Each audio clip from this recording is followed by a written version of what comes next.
Hallo und herzlich willkommen zu diesem Video. Im Namen der Studienberatung der Philosophischen Fakultät begrüße ich Sie herzlich an der Georg-August-Universität Göttingen.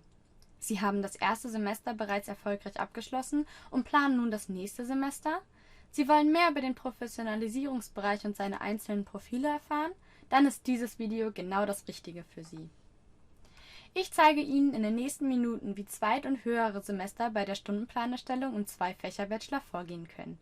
Dafür werde ich Ihnen als Vorbereitung auf die Stundenplanerstellung einen kurzen Einblick in den Professionalisierungsbereich geben. Danach gehen wir zusammen die ersten und wichtigsten Schritte zur Erstellung des Stundenplans durch. Am Ende des Videos bekommen Sie noch konkrete Adressen, bei denen Sie Hilfe und Orientierung bei der Erstellung Ihres Stundenplans erhalten können. Gern können Sie, wenn Sie sich nur für einzelne Aspekte interessieren, auch einfach in die jeweiligen Kapitel dieses Videos springen. Lassen Sie uns starten. Zu Beginn sollten Sie sich überlegen, welches Studienprofil Ihren Vorstellungen entspricht. Das muss zu Beginn Ihres Studiums noch nicht endgültig entschieden werden. Sie sollten sich jedoch schon einmal erste Gedanken dazu machen. Dafür müssen Sie wissen, dass es im Zwei-Fächer-Bachelor bei uns an der Georg-August-Universität Göttingen 4 unterschiedliche Profile gibt. Diese sehen Sie hier in der Tabelle dargestellt. Was ist bei allen Profilen gleich? Damit Sie Ihr Studium erfolgreich abschließen können, müssen Sie insgesamt 180 Credits erwerben. Diese verteilen sich grob auf 3 Bereiche. Das Fachstudium zählt 66 Credits je Fach, im Folgenden Fach A und Fach B genannt. Die jeweiligen Prüfungs- und Studienordnungen regeln, wie sich diese 66 Credits zusammensetzen. Auf die Bachelorarbeit entfallen 12 Credits. Die verbleibenden 36 Credits müssen im sogenannten Professionalisierungsbereich belegt werden. Auf diesen möchte ich im Folgenden näher eingehen, denn in der Ausgestaltung des Professionalisierungsbereichs machen sich die 4 unterschiedlichen Profile fest. Der Professionalisierungsbereich ist unterteilt in den Optionalbereich und die Schlüsselkompetenzen. Im Optionalbereich entscheiden Sie sich zwischen den 4 verschiedenen Profilen: dem fachwissenschaftlichen Profil, dem berufsfeldbezogenen Profil, dem Studium Generale oder dem lehramtsbezogenen Profil. Der sogenannte Optionalbereich besteht aus 18 Credits, im Lehramt sogar aus 26 Credits, der Schlüsselkompetenzbereich ebenso aus 18 Credits bzw. im Lehramtsprofil aus 10 Credits. Im Folgenden werde ich kurz auf die einzelnen Profile eingehen. Bei dem fachwissenschaftlichen Profil haben Sie die Möglichkeit, eines Ihrer beiden Fächer zu vertiefen und weitere 18 Credits aus Fach A oder Fach B zu belegen.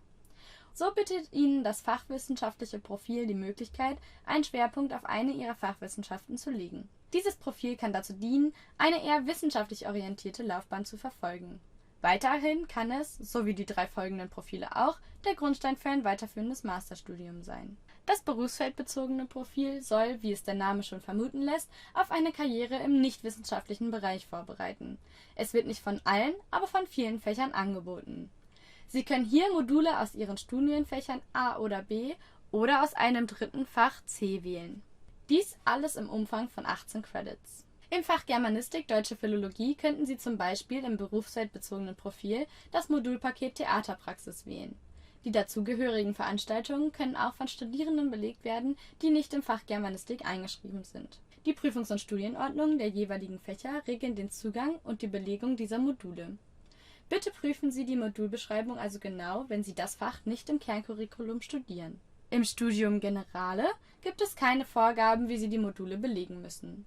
Die Unterteilung in Optionalbereich und Schlüsselkompetenzen entfällt. Die 36 Credits können Sie aus dem zulässigen Angebot der fakultäts- und der universitätsweiten Schlüsselkompetenzen wählen. Dadurch haben Sie die größten Freiheiten in der Gestaltung des Professionalisierungsbereichs und in der Ausbildung Ihres ganz individuellen Studienprofils. Diese Freiheit bedeutet jedoch nicht Wahllosigkeit, sondern beinhaltet die Notwendigkeit, diesen Bereich von Anfang an gut zu planen und einen roten Faden für Ihr Studium und darüber hinaus für Ihre Berufsperspektiven zu entwickeln. Holen Sie sich dafür gegebenenfalls bei Ihrer Fachstudienberatung oder im Studiendekanat Orientierung und Hilfe. Alle bisher genannten Profile werden im Professionalisierungsbereich mit Schlüsselkompetenzmodulen ergänzt. Im lehramtsbezogenen Profil umfasst der frei wählbare Schlüsselkompetenzbereich nur 10 Credits. In den anderen beiden Profilen müssen Sie insgesamt 18 Credits aus dem Schlüsselkompetenzangebot auswählen. Kommen wir nun zum lehramtsbezogenen Profil. Dieses muss im Gegensatz zu den anderen explizit bei der Immatrikulation angegeben werden. Beachten Sie auch, dass nur bestimmte Fächerkombinationen dabei zulässig sind. Der Optionalbereich umfasst hier 26 Credits. Dieser setzt sich zusammen aus den fachdidaktischen Grundlagen in beiden Fächern, pro Fach jeweils 3 Credits nicht schulbezogene und 3 Credits schulbezogene Vermittlungskompetenzen, und den Bildungswissenschaften einschließlich eines Schul- und eines Orientierungspraktikums mit insgesamt 20 Credits. Nachdem ich Ihnen den Professionalisierungsbereich kurz umrissen habe, kommen wir nun zur Konzeption Ihres Stundenplans. Um innerhalb von 6 Semestern das Bachelorstudium abzuschließen, muss für jedes Semester ein Stundenplan zusammengestellt werden, der in allen Bereichen, sprich mit beiden Fächern und dem Professionalisierungsbereich, ca. 30 Credits umfasst. Ich zeige Ihnen nun am Beispiel der Fächerkombination Germanistik, Deutsche Philologie und English Language, Literatures and Cultures die wichtigsten Schritte, damit Sie Ihren Stundenplan ab dem 2. Semester erstellen können.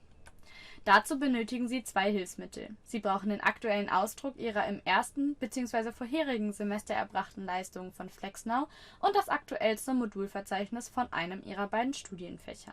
Um den FlexNow-Ausdruck zu bekommen, loggen Sie sich bei eCampus mit Ihren studentischen Anmeldedaten ein. Dort wählen Sie dann den Bereich FlexNow aus. Bitte wählen Sie nun den Link Leistungsnachweise, um zur Seite Datenblatt erzeugen prüfbar zu gelangen. Hier können Sie Ihren Leistungsnachweis als PDF über den Erzeugen-Button herunterladen. Der erste Schritt ist damit geschafft. Als zweites brauchen Sie noch das Modulverzeichnis von dem ersten Ihrer beiden Studienfächer. Mit dessen Hilfe vergleichen Sie, welche Module Sie in Ihrem Studienfach bereits abgeschlossen haben und welche Sie noch absolvieren müssen. Ebenso gehen Sie dann natürlich mit dem zweiten Studienfach und gegebenenfalls mit dem Professionalisierungsbereich vor. Wo finden Sie das Modulverzeichnis? Dazu öffnen Sie die Website der Uni Göttingen. Unter dem Reiter Studium finden Sie die Studienfächer von A bis Z. Klicken Sie sich bitte bis zu Ihrem Studienfach durch. Für das jetzige Beispiel wähle ich das Fach Germanistik, Deutsche Philologie Bachelor. Die Fachbeschreibung erscheint. Im Reiter Studienaufbau finden Sie unter Ordnung und Modulverzeichnisse die aktuellen und älteren Fassungen der Prüfungs- und Studienordnung und der Modulverzeichnisse. Wählen Sie unter Zweitens das aktuellste Modulverzeichnis aus. Es wird als PDF geöffnet und kann heruntergeladen werden. Nun sind alle wichtigen Informationen vorhanden, um mit der eigentlichen Stundenplanerstellung zu beginnen. Vorab möchte ich Ihnen jedoch noch den exemplarischen Studienverlaufsplan, den Sie für jedes Fach finden können, vorstellen. Er bietet Ihnen von Semester zu Semester eine große Orientierungshilfe und Sie finden ihn unter dem zuvor erwähnten Link unter erstens Prüfungs- und Studienordnung fachspezifische Bestimmungen. Bitte wählen Sie entsprechend der Angaben auf Ihrem Leistungsnachweis aus, nach welcher Prüfungs- und Studienordnung Sie studieren. Bei dem exemplarischen Studienverlaufsplan können Sie einsehen, in welcher Abfolge die Module belegt werden können. Bewusst ist diese Tabelle exemplarischer Studienverlauf genannt worden, da er nur ein gutes Beispiel abbildet, wie Sie Ihr Studium innerhalb von 6 Semestern planen können. Sollten Sie zum Beispiel wegen eines geplanten Auslandssemesters oder eines Praktikums oder wegen anderer Lebensumstände ein oder mehrere Urlaubssemester planen, kann Ihr Studienverlaufsplan natürlich ganz anders aussehen. Es lohnt sich aber in jedem Fall, sich an einem eigens erstellten, individuellen Studienverlaufsplan zu orientieren. Doch nun nach diesem kleinen Exkurs zurück zur Stundenplangestaltung. Wenn Sie Ihren FlexNow-Ausdruck mit dem Modulverzeichnis vergleichen, können Sie sehen, welche Module Sie bereits abgeschlossen haben und welche Module Ihnen noch fehlen. Klicken Sie auf das Modul, welches Sie dieses Semester belegen möchten. Nun gelangen Sie zur Modulbeschreibung. Hier findet sich eine Übersicht mit allen wichtigen Informationen zu diesem Modul.